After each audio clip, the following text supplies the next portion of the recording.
Madam, আমি আপনারা মারতে চাই না, আমার কোনো দোষ নাই, আপনি আমাকে ক্ষমা করে দিন। রহিম, তুই কি করছিস?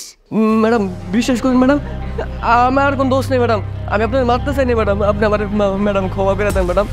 আপনার জামাই খুব খারাপ মানুষ, আপনার জামাই আপনারা মারতে চায়, আমার কইছে যদি আমি আপনার না মারি তাহলে আমার অন্য লোক দিয়ে মারা ফেলবো, সাথে নিজের হাত দিয়ে আপনারও মারা ফেলবো। ম্যাডাম, আপনার জামাই যে কত খারাপ মানুষ, আপনার এই সব সম্পত্তির জন্য আপনার মারতে চায় ম্যাডাম, আমার কথা বিশ্বাস করেন ম্যাডাম। কি বলছিস? সাজিদ আমাকে মারতে চায়? আমি তো নিজেকে বিশ্বাসই করতে পারছি না। আমি ওকে তো ভালোবেসে বিয়ে করেছি, আর ও কিনা সম্পত্তির জন্য আমাকে মারতে চায়? ম্যাডাম আপনি কোন ম্যাডাম, আমি কি আপনারা মারতে পারি? সেই ছোটবেলা থেকে আপনাদের বাড়ি কাজ করে করে বড় হয়েছি, আপনার বাবা আমার ছোটবেলা আপনাদের বাড়িতে নিয়ে আইছিল, যখন যা চাইছি তখনই তো তা দিয়েছে, কোনো কিছু কমতি রাখেন নাই। আমি তো আপনার মারতে পারবো না ম্যাডাম, এটা আমার দ্বারা সম্ভব না ম্যাডাম। আচ্ছা ঠিক আছে, শুন, তুই তোর স্যারকে গিয়ে বলবি যে স্যার কাজ হয়ে গেছে, তারপর বাকিটা আমি দেখছি। আচ্ছা ম্যাডাম, ঠিক আছে।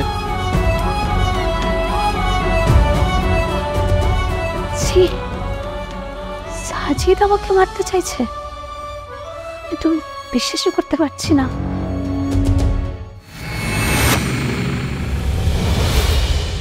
আরে বাহ, সত্যি রহিম, তোর সাহসের প্রশংসা করতেই হয়। যাক, অবশেষে তুই তাহলে আমার কাজটা ভালো মতো করে দিতে পারলি। একদম চিন্তা করবি না, তোকে যেমনটা বলেছিলাম আমি তেমনটাই করছি। এনে, এখানে পুরো 30,000 টাকা আছে, এই টাকাগুলো রাখ, আর আজকে সন্ধ্যার মধ্যে তুই ঢাকা শহর ছেড়ে চলে যাবি, আর ভুল করেও আজকের পর কোনোদিন ঢাকা শহরে পা রাখবি না, মনে থাকবে? যা।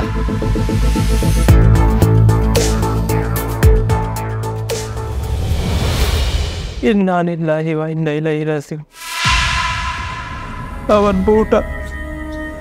বউটা এভাবে অকেলেই চলে গেল। এই দিনটার অপেক্ষাতেই তো আমি ছিলাম যে কবে তোমাকে আমি শেষ করতে পারবো। আরে তোমার সঙ্গে সংসার করতে করতে আমি জাস্ট হাঁপিয়ে উঠেছিলাম। এমন কোনো দিন নেই যে আমার কাছে তুমি টাকা কৈফিয়ত চাইতে না, তাই না? প্রত্যেকটা দিন জিজ্ঞেস করতে যে এত টাকা বাইরে কেন খরচ করলা, এত টাকা খরচ তো না করলেও হতো। বাইরে থেকে যখন আমাদের বাসায় মেহমান আসতো, তুমি আমাকে দিয়ে রাস্তা বানাতা না? ঘর জামাই থাকার যে কি পরিমাণ কষ্ট, সেটা আমার থেকে ভালো আর কে জানে। তোমাকে ভালোবেসে বিয়ে করাটাই ছিল আমার জীবনের সব থেকে বড় ভুল। অনেক খেলে ফেলে চান না, তোমাকে তো নিজের হাতে মারতে পারিনি, কিন্তু রহিমকে দিয়ে কাজটা শেষ করিয়েছি। এবার তোমার কি হবে বলো? এখন টাকা পয়সা হিসাব তুমি আমার কাছে চাইবা না? এই দেখো না, তোমাকে মারার জন্য আমি তোমার সামনে কিছুক্ষণ আগে রহিমকে 20,000 টাকা দিলাম।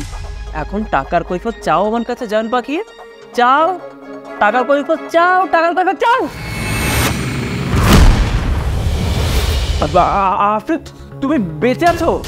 হ্যাঁ, আমি আমার মা বাবার দয়ায় বেঁচে আছি। আরে আমি তো তেলাপোকার ভয়ে মাথাটা এদিকে দিকে ঘুমিয়েছিলাম, এর জন্য আমি বেঁচে আছি। তা না হলে তো তুমি রহিমকে দিয়ে আমাকে মারার প্ল্যান করেই ফেলেছিলে। একবার বেঁচে গেছো তো কি হয়েছে? হ্যাঁ, এইবার আর বাঁচতে পারবে না। এখন আমি তোমাকে নিজের হাতে শেষ করব। না, এই ভুল ভুলেও করবে না। ওই যেদিকে তাকিয়ে দেখো, সিসি ক্যামেরা। তুমি এতক্ষণ যা করেছো সবকিছু ওখানে রেকর্ড হয়ে গেছে, আর তুমি যদি আমার কোনো ক্ষতি করার চেষ্টা করো, এই সিসি ক্যামেরার ফুটেজ আমার কন্ট্যাক্টে যারা আছে সবার কাছে চলে যাবে। এখন তো শুধুমাত্র অ্যাটেম্পট টু মার্ডারের কেস লাগবে। যদি তুমি আমার কোনো ক্ষতি করো, আমাকে মেরে ফেলো, তখন তো ডিরেক্ট মার্ডারের কেসে তোমার জেলে সারা জীবন পচে মরতে হবে। অ্যাটেম্পট টু মার্ডারের কেস খেয়ে যখন আমাকে জেলে যেতেই হবে, তখন তোমার মতো বেঁকে বাঁচিয়ে রেখার লাভটা কি? তোমাকে আমি এখনই শেষ করব। কি ব্যাপার? পুলিশকে আমাকে খবর দিল? পুলিশ আমি নিয়ে আসছি।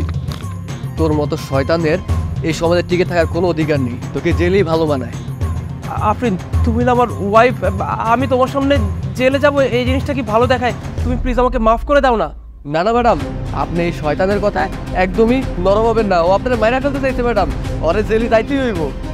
তোর মতো লোককে আমি মাফ করবো? হ্যাঁ, আরে তোর মতো রাস্তার ছেলেকে আমি তুলে এনে ভালোবেসে বিয়ে করেছিলাম, তোর প্রতিদানে কি দিয়েছিস? হ্যাঁ, আর তুই যেন কি বললি যে আমি তোর কাছ থেকে সবসময় হিসাব চাইতাম। আমি এই জন্য হিসাব চাইতাম যাতে তুই টাকা পয়সাগুলো খারাপ কাজে সঙ্গ দোষে উড়িয়ে না বেড়াস, কারণ তোর আশেপাশে যে বন্ধুগুলো ছিল সবগুলো ছিল নেশাখোর। এরা নেশা করে টাকা পয়সা উড়িয়ে ফেলতো, এই জন্য আমি তোর কাছ থেকে হিসাব চাইতাম, আর কোনো কিছুই না। এখন দেখছি যে কুকুরের পেটে কোনোদিন ঘি হজম হয় না, আর তোর মতো মানুষের জায়গা আমার এই বাড়ি দেন, তুই জেলে। তাই বলছি।